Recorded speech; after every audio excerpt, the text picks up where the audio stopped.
माननीय न्यायालय जेवर द्वारा वो खारिज कर दी गई। खारिज नहीं की गई भाई एपी सिंह, क्यों आप देश की जनता को गुमराह कर रहे हो भाई जी? आप वकील हो, सुप्रीम कोर्ट के बताते हो, मैं नहीं मानता कि सुप्रीम कोर्ट के हो सकते हैं, लेकिन आप ऐसी बातें मत कहा करो कि मोमिन मलिक की याचिका खारिज कर दी गई। मोमिन मलिक की याचिका खारिज नहीं की गई, और जो मोमिन मलिक ने जो 156(3) सीआरपीसी में डाला है मुकदमा, वो माननीय न्यायालय द्वारा जो दायर किया गया, और उसमें जो थाना पुलिस द्वारा रिपोर्ट मांगी गई है, उसमें एपी सिंह से पूछिए कि मोमिन मलिक की याचिका खारिज कौन सी हुई है, कौन सी याचिका खारिज हुई है? झूठ बोल रहे हो यार, आप झूठ बोल रहे हो। मोमिन मलिक की कोई याचिका माननीय न्यायालय जेवर द्वारा, एक याचिका तो खारिज होने लायक थी, वो खारिज हो गई, स्टेटस रिपोर्ट, प्रोग्रेस रिपोर्ट, और उसका कोई औचित्य नहीं था। मैंने, मोमिन जी मेरे पास भी आए थे, मैंने उनसे मना किया था कि मैंने इसका कोई औचित्य नहीं है, इसको मत डालिए, बस खारिज हो गई, कोई दिक्कत नहीं। पर लेकिन जो दूसरी जो उन्होंने वाद दायर किया था, तो उसके लिए एपी सिंह ने ये कहा कि देखिए सुनिए, 156(3) सीआरपीसी के तहत कोर्ट में तभी व्यक्ति जाता है जब थाने पर मुकदमा पंजीकृत नहीं होता, और यदि थाने पर मुकदमा पंजीकृत होता तो 156(3) सीआरपीसी में कोई व्यक्ति क्यों आएगा? बिल्कुल नहीं आएगा। और थाना मुकदमा पंजीकृत नहीं करता है तो ही व्यक्ति 156(3) सीआरपीसी के तहत माननीय न्यायालय के समक्ष अपना वाद दायर करेगा, और माननीय न्यायालय को यदि ऐसा प्रतीत होता है कि मामला विवेचना के लायक है तो ही वो एफआईआर के आदेश कर सकते हैं, वरना 156(3) सीआरपीसी का वाद खारिज भी हो सकता है, और अगर खारिज होने योग्य नहीं है तो उसको एज ए कंप्लेंट भी ट्रीट किया जा सकता है। मैं अपनी घरवाली को अभी जाकर के पीटूंगा सरिता जी, एक झापड़ उसको लगाऊंगा, तो क्या वो मोहल्ले के अंदर कह देगी कि मेरे हस्बैंड ने मुझको मारा? बिल्कुल नहीं कहेगी, नहीं कह सकती। चार्जशीट के लिए मैं नहीं कह सकता, क्योंकि जब विवेचना पूरी हो जाएगी मुकदमे की तो चार्जशीट दाखिल हो। 18 अप्रैल में नहीं है सरिता जी कुछ भी। 18 अप्रैल में मोमिन मलिक जी ने जो 156(3) सीआरपीसी के तहत जो वाद दायर किया है, उसमें सिर्फ और सिर्फ थाने से रिपोर्ट आनी है। रिपोर्ट क्या आनी है? क्या इस मामले में थाना हाजा पर मुकदमा पंजीकृत है या नहीं, सिर्फ और सिर्फ ये रिपोर्ट आनी।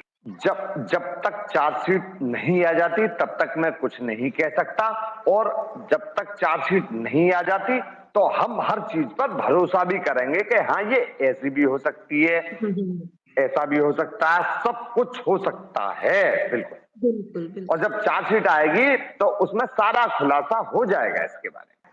कभी नहीं आएंगे ऐसे फोटो, कभी नहीं आएंगे आपके पास, मैं क्या बता रहा हूं आपको, कभी फोटो आपके पास आएंगे ही नहीं। वीडियो बेशक भेजिए, पर लेकिन जो फोटो की बात है कि प्रधानमंत्री जी आशीर्वाद दे रहे हैं, तो बिल्कुल असंभव बात है। भागने तो नहीं दिया जाएगा जरा भी, नहीं।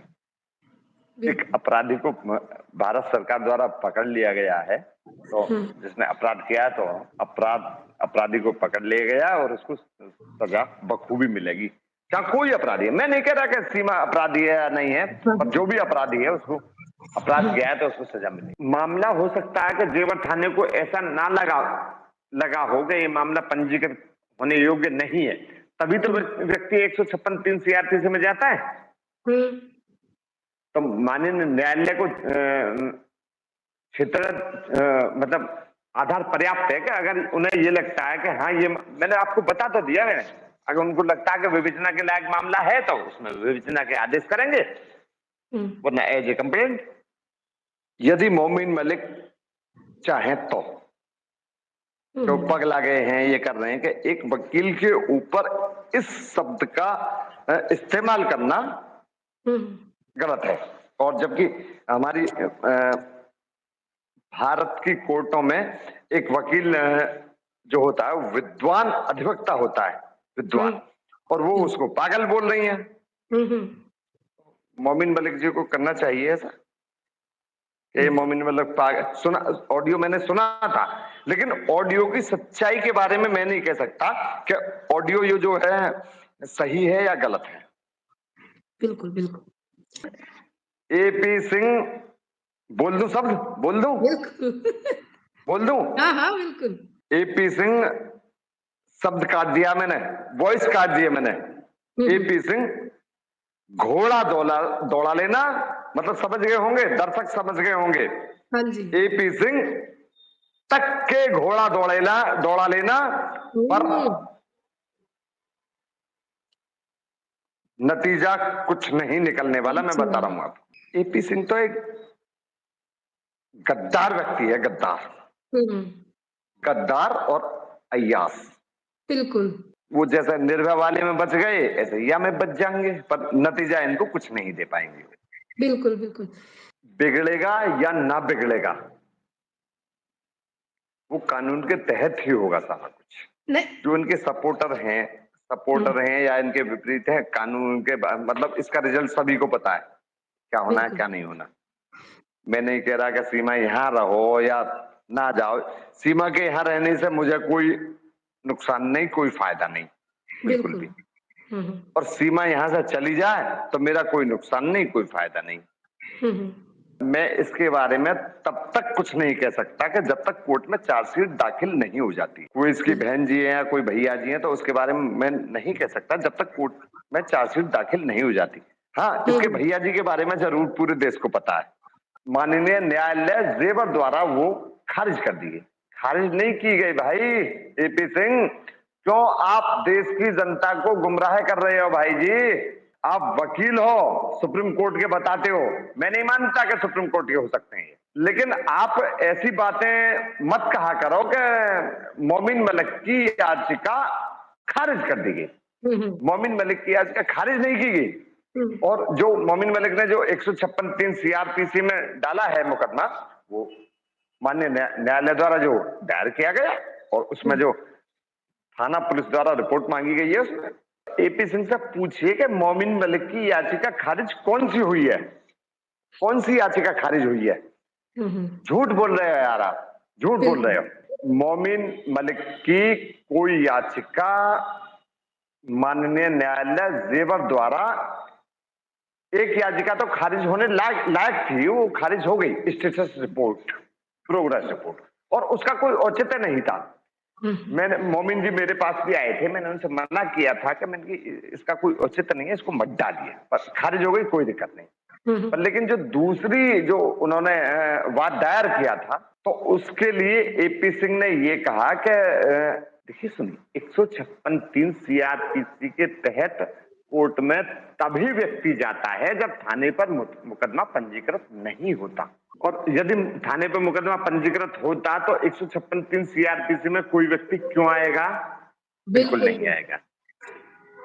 और थाना मुकदमा पंजीकृत नहीं करता है तो ही व्यक्ति 156(3) सीआरपीसी के तहत माननीय न्यायालय के समक्ष अपना वाद दायर करेगा, और माननीय न्यायालय को यदि ऐसा प्रतीत होता है कि मामला विवेचना के लायक है तो ही वो एफआईआर के आदेश कर सकते हैं, वरना 156(3) सीआरपीसी का वाद खारिज भी हो सकता है, और अगर खारिज होने योग्य नहीं है तो उसको एज ए कंप्लेंट भी ट्रीट किया जा सकता है। मैं अपनी घरवाली को अभी जाकर के पीटूंगा सरिता जी, एक झापड़ उसको लगाऊंगा, तो क्या वो मोहल्ले के अंदर कह देगी कि मेरे हस्बैंड ने मुझको मारा?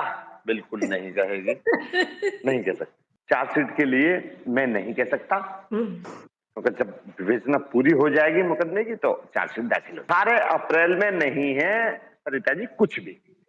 18 अप्रैल में मोमिन मलिक जी ने जो 156(3) सीआरपीसी के तहत जो वाद दायर किया है, उसमें सिर्फ और सिर्फ थाने से रिपोर्ट आनी है। रिपोर्ट क्या आनी है? क्या इस मामले में थाना हाजा पर मुकदमा पंजीकृत है या नहीं, सिर्फ और सिर्फ ये रिपोर्ट आनी।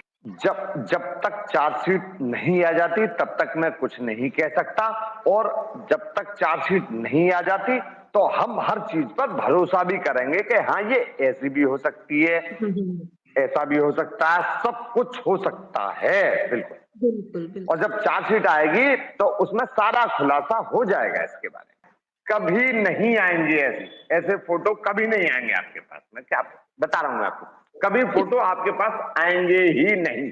वीडियो बेशक भेजिए, पर लेकिन जो फोटो की बात है कि प्रधानमंत्री जी आशीर्वाद दे रहे हैं, तो बिल्कुल असंभव बात है।